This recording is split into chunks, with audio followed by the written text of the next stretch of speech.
En esta ocasión vamos a resolver el problema 3.76 del libro Mecánica de Materiales de Byron Johnston, sexta edición. El enunciado dice lo siguiente: 3 ejes y 4 engranes son usados para formar un tren de engranes, el cual transmitirá 7.5 kilovatios desde el motor A la máquina herramienta en F. Los rodamientos para los ejes son omitidos en el dibujo. Sabiendo que la frecuencia del motor es 30 Hz y que el esfuerzo admisible para cada eje es de 60 megapascales, determine el diámetro requerido de cada eje. Aquí está el sistema de engranes que están conectados formando un tren de engranes. Se muestran los diámetros primitivos de cada engrane, el motor, y acá está la conexión a la máquina de herramienta en F. El primer paso es el cálculo del torque transmitido por el motor. Dado que me dan la potencia que se transmite y la frecuencia que se está usando, entonces podemos utilizar la siguiente fórmula para obtener el torque. El torque sería igual a la potencia dividido entre 2pi por la frecuencia. En este caso la potencia es de 7.5 kilovatios, que sería equivalente a 7.5 por 10 a la 3 newton metro sobre segundo. Y la frecuencia son 30 Hz o 30 ciclos sobre segundo. De tal manera que al hacer este cociente nos queda que el torque que es suministrado por el motor es de 39.79 newton metro, y si lo convertimos a newton milímetro para luego encontrar los diámetros en milímetros, entonces nos queda que el torque es de 39.790 newton milímetros. El siguiente paso es calcular los torques internos en cada eje. Para hacer eso necesitamos establecer diagramas de cuerpo libre haciendo cortes. En este caso se puede hacer cortes entre E y F, podemos hacer un corte, entre D y C hacemos un corte, entre A y B hacemos otro corte. Podemos enumerar estos ejes. El eje AB lo podemos definir como el eje 1, DC como el eje 2 y EF como el eje número 3. Luego de establecer los cortes, entonces podríamos obtener estos diagramas de cuerpo libre. Vistos en 3 dimensiones serían estos que están en la derecha, y vistos desde un lado, o sea proyectados en 2 dimensiones, serían los que están en la izquierda.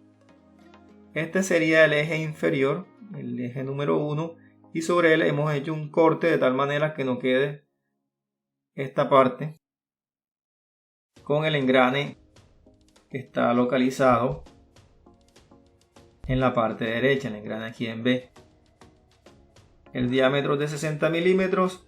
Entre estos dos engranes B y C se está transmitiendo una fuerza de contacto entre los dientes. Esa fuerza de contacto la vamos a llamar la fuerza FBC. Esa fuerza de contacto estaría en la parte superior del engrane B y en la parte inferior del engrane C. Este sería el eje número 2 y la parte inferior del engrane C sería este. La fuerza que está aplicada aquí sería de tal manera que equilibrase el torque interno. Este torque está dirigido hacia la izquierda. Este debe generar un torque que sería el producto del radio del engrane multiplicado por la fuerza FBC, y daría en sentido contrario a este. Si esta fuerza va hacia la derecha, esta fuerza de acá en la parte inferior de este engrane debe ir hacia la izquierda en sentido contrario.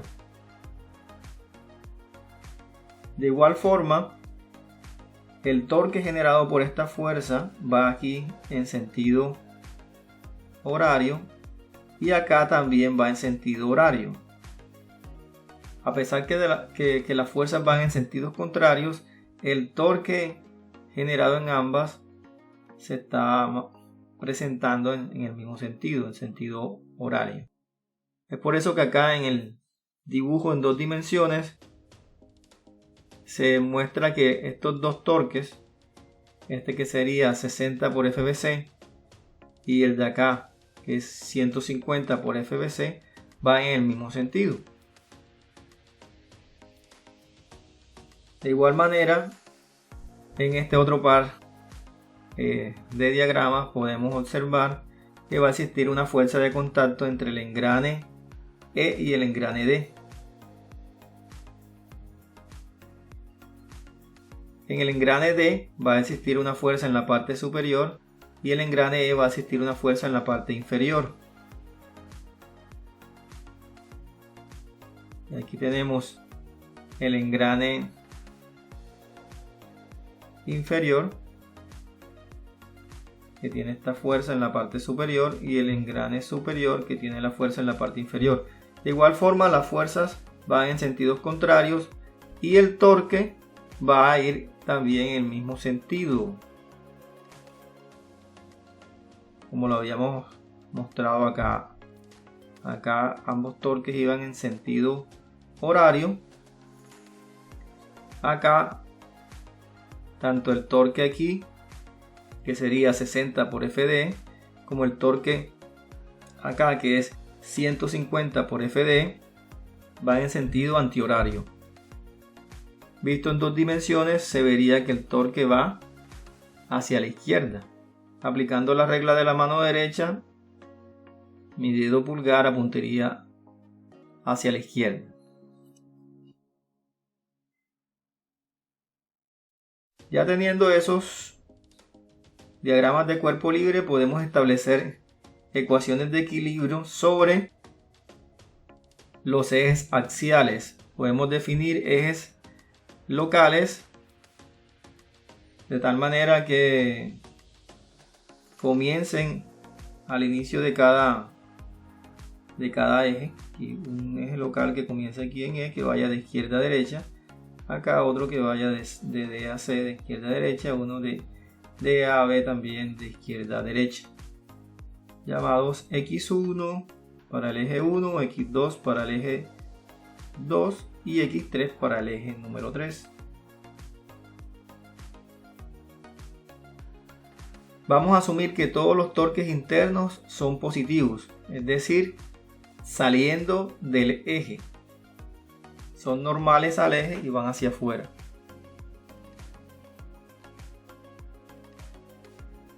Como nosotros conocemos ahora el torque que suministra el motor, entonces al hacer un corte intermedio aquí entre A y B, estaríamos teniendo el torque T1.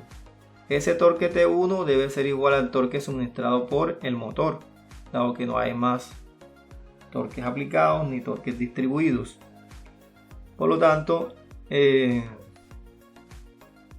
podemos hacer un corte intermedio entre A y B y nos daría el torque interno T1, y con ese torque podríamos hallar la fuerza de contacto. Entonces podemos empezar con un corte en el eje 1 para hallar FBC y haríamos sumatorias de torques con respecto al eje axial X1 igual a 0. Entonces tendríamos que FBC multiplicado por 60 milímetros menos el torque T1, que ya sabemos que vale 39.790 Nm, debe ser igual a 0. Aquí el convenio de signo para establecer la suma hemos dicho que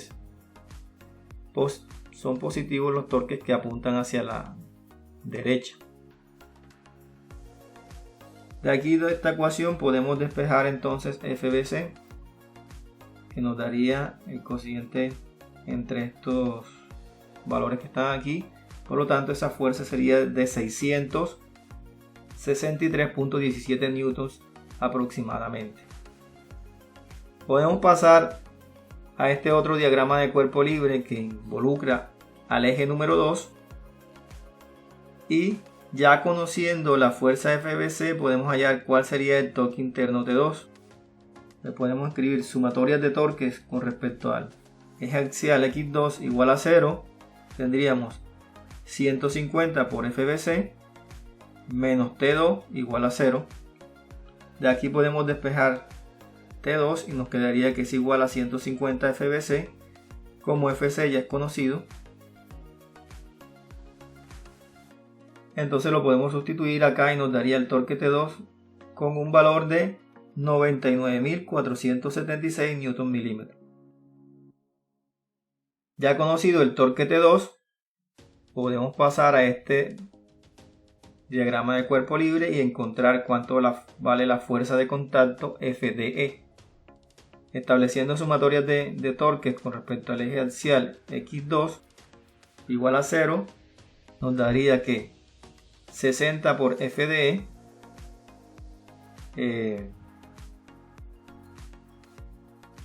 menos T2 igual a 0. De ahí podemos despejar FDE, que sería T2 sobre 60. Como ya conocemos, T2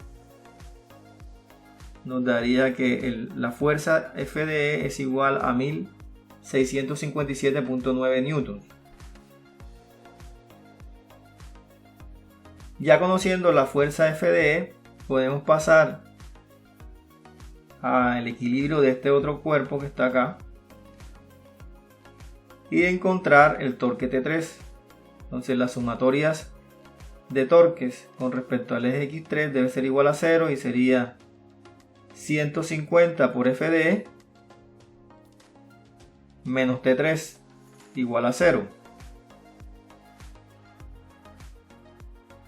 En estas dos últimas ecuaciones se invirtió el signo, pero igual da el mismo resultado. Aquí en realidad este torque va hacia la izquierda, debería ser negativo, y este a la derecha positivo. Pero es como si multiplicáramos esta ecuación por menos 1 y va a dar el mismo resultado. Lo mismo con este de acá.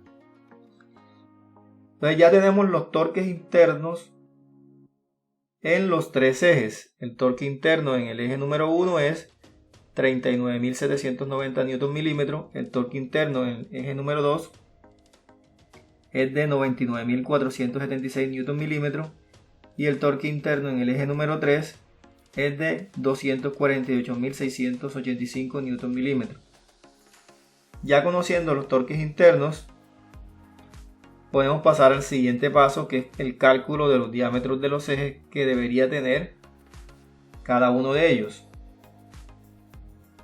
Lo que podemos hacer entonces es igualar el esfuerzo admisible del material con el esfuerzo cortante máximo en un eje circular sólido.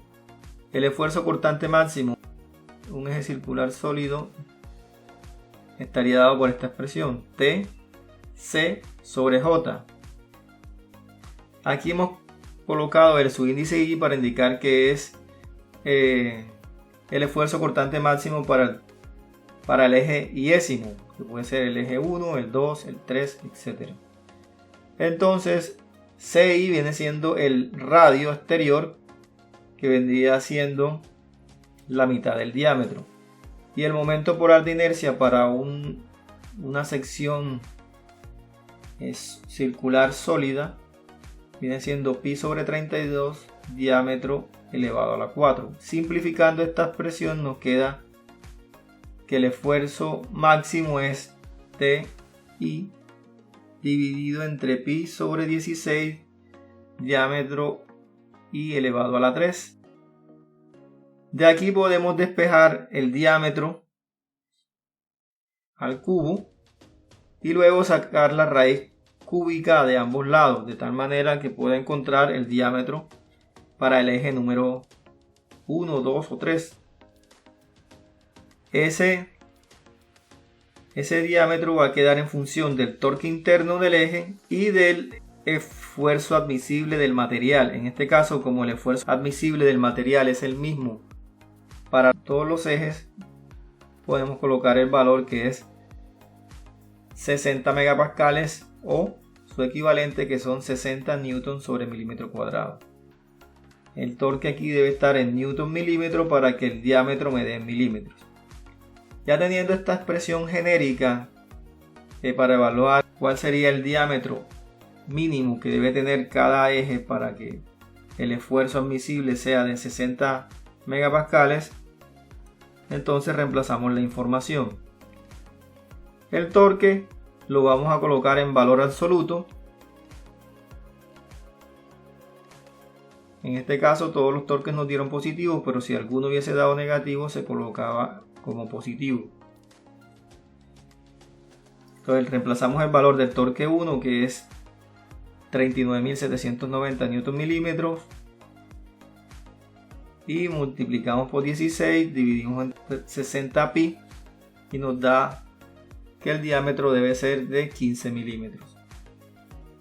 Para el eje número 2 reemplazamos el torque interno, que es 99.476 Nm, y nos da que el diámetro 2 debe ser aproximadamente de 20.36 milímetros. Finalmente reemplazamos el torque interno 3, que es 248.685 Nm, y nos da que el diámetro de ese eje debe ser de 27.6 milímetros. De esta forma hemos resuelto este problema, donde se nos han dado la potencia y la frecuencia a la cual está trabajando este motor.